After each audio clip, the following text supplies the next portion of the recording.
Setelah pengelolaan lampu jalan diterima, pihak Dinas Perhubungan Kota Palembang targetkan penuntasan permasalahan lampu jalan di Kota Palembang. Memasuki tahun 2025 ini, keluhan lampu jalan yang padam masih menjadi PR pemerintah Kota Palembang. Terkait hal tersebut, PLT Kepala Dinas Perhubungan Kota Palembang Agus Supriyanto mengatakan, terhitung sejak 1 Januari 2025, Dinas Perhubungan ditetapkan sebagai pengelola penerangan jalan umum atau PJU ataupun lampu jalan. Menjawab keluhan lampu jalan yang padam, saat ini pihak Dinas Perhubungan Kota Palembang masih melakukan penyesuaian dan pendataan ulang lampu jalan yang perlu diperbaiki.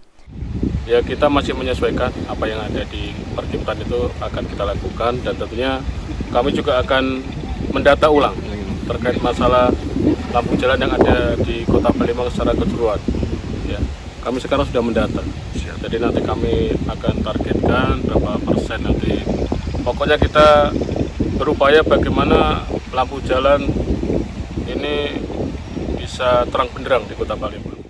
PLT Kepala Dinas Perhubungan Kota Palembang menargetkan tahun 2025 ini permasalahan lampu jalan dapat diatasi.